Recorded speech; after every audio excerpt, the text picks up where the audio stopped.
ஒரு சிக்கனோட life cooling இல்லைன்னா 2 மணி நேரம் தான். மட்டன் பிரியாணி மத்தியானம் மட்டும் தான் கொடுக்குறோம். ஏன் அப்படின்னா மட்டன் பிரியாணி காலையில மட்டும்தான் வந்து மட்டன் வந்து வெட்டுவாங்க. ஏன்னா மட்டன்னா வெறும் மட்டன் மட்டும் கிடையாது, அது கூட வந்து ரத்தம் வரப்போகுது, தலை வரப்போகுது, மூளை வரப்போகுது, ஆட்டுக்கால் வரப்போகுது, குடல் வரப்போகுது, ஈரல் வரப்போகுது, நுரையீரல் வரப்போகுது. இது எதையுமே காலையிலுக்கு மேல சேல்ஸ் பண்ண முடியாது. ஸோ நீங்க பை டிஃபால்ட்டாவே வந்து நீங்க சாயங்காலம் மட்டன் பிரியாணி கொடுக்குறீங்க அப்படின்னாலே அது காலையில இருக்கிற மீட் தான். ஸோ அதை நீங்க ஒரு ப்ராப்பரான ஒரு கோல்ட் ஸ்டோரேஜ்ல வச்சுட்டீங்க அப்படின்னா அதோட லைஃப் இருக்க போகுது. பட் எல்லாருக்கும் வந்து கோல்ட் ஸ்டோரேஜ் இருக்குமா? ஏன்னா ஒரு கோல்ட் ஸ்டோரேஜோட மினிமம் காஸ்டே வந்து 4 லட்சம் ரூபாய். அது எல்லாராலையும் வந்து பண்ண முடியுமா? முடியாது. ஸோ அதனால நம்ம காலையில மட்டன் பிரியாணி மட்டும்தான். பட் சிக்கன் அப்படி கிடையாது. நமக்கு பக்கத்து கடையிலேயே வந்து நம்ம வந்து வாங்கிப்போம். சிக்கனுமே வந்து ஒரு 5 ரூபா கம்மியா கிடைக்குதுன்னு சொல்லி ஒரு தூரத்துல இருக்கிற கடையில வந்து வாங்கக்கூடாது. நம்ம பெரிமீட்டருக்குள்ள ஒரு 500 கிலோமீட்டர் ரேடியஸ்க்குள்ள இருக்கிற கடையில வாங்கிட்டோம்னா ஒரு 5 ரூபா எச்சானாலும் பரவாயில்ல, நமக்கு ஃப்ரெஷ்ஷா வந்துடும். அது ஃப்ரீசர்ல ஏத்தாம அப்பவே வந்து சமைச்சாச்சுன்னா அந்த 2 ஹவர்ஸ்க்குள்ள சமைச்சாச்சுன்னா ஒன்றும் பிரச்சனை. அது 2 ஹவர்ஸ்க்கு மேல தாண்டும் போது தான் டெம்பரேச்சர் இன்க்ரீஸ் ஆகும், பாக்டீரியல் growth இன்க்ரீஸ் ஆகும், கண்டாமினேஷன் வர ஆரம்பிக்கும். எங்களோட கான்செப்ட் வந்து கலர்ஸ் யூஸ் பண்ணக்கூடாது, அது எங்களோட கான்செப்ட். ஆனால் 65 வந்து கலர்ஸ் யூஸ் பண்ணாமல் போட்டேன்னு வச்சுக்கலாம்,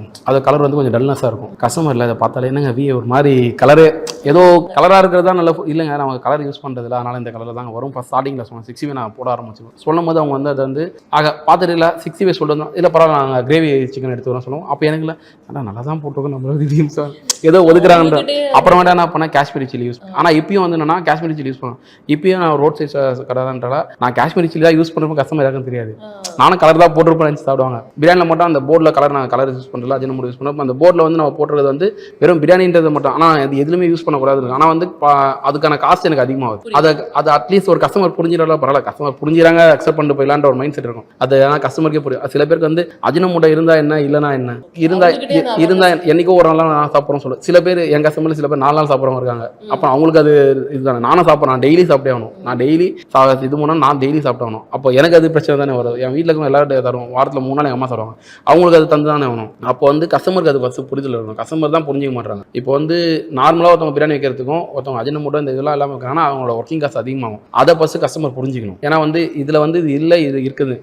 அப்போ வந்து என்ன ஆகுதுன்னா எனக்கே சம்டைம்ஸில் எதுக்கு நம்ம இதை ரொம்ப நாள் தூக்கி பிடிச்சிடணும், நம்மளும் இந்த கலர்ஸ் ரேஞ்சில் இறங்கிலாமான்ற ஒரு மைண்ட் செட் எனக்கு வருதுன்னா அதுக்கான காரணம் கஸ்டமர் தான். அது வந்து அவங்க புரிஞ்சிக்க ஆரம்பிச்சாங்கன்னா அந்த பிரச்சனை இருக்காது. ஒரு சிக்கனோட லைஃப் கூலிங் இல்லைன்னா 2 மணி நேரம் தான். மட்டன் பிரியாணி மத்தியானம் மட்டும் தான் கொடுக்குறோம். ஏன் அப்படின்னா மட்டன் பிரியாணி காலையில மட்டும்தான் வந்து மட்டன் வந்து வெட்டுவாங்க. ஏன்னா மட்டன்னா வெறும் மட்டன் மட்டும் கிடையாது, அது கூட வந்து ரத்தம் வரப்போகுது, தலை வரப்போகுது, மூளை வரப்போகுது, ஆட்டுக்கால் வரப்போகுது, குடல் வரப்போகுது, ஈரல் வரப்போகுது, நுரையீரல் வரப்போகுது. இது எதையுமே காலையிலுக்கு மேல சேல்ஸ் பண்ண முடியாது. ஸோ நீங்க பை டிஃபால்ட்டாவே வந்து நீங்க சாயங்காலம் மட்டன் பிரியாணி கொடுக்குறீங்க அப்படின்னாலே அது காலையில இருக்கிற மீட் தான். ஸோ அதை நீங்க ஒரு ப்ராப்பரான ஒரு கோல்ட் ஸ்டோரேஜ்ல வச்சுட்டீங்க அப்படின்னா அதோட லைஃப் இருக்க போகுது. பட் எல்லாருக்கும் வந்து கோல்ட் ஸ்டோரேஜ் இருக்குமா? ஏன்னா ஒரு கோல்ட் ஸ்டோரேஜோட மினிமம் காஸ்டே வந்து 4 லட்சம் ரூபாய். அது எல்லாராலையும் வந்து பண்ண முடியுமா? முடியாது. ஸோ அதனால நம்ம காலையில மட்டன் பிரியாணி மட்டும்தான்.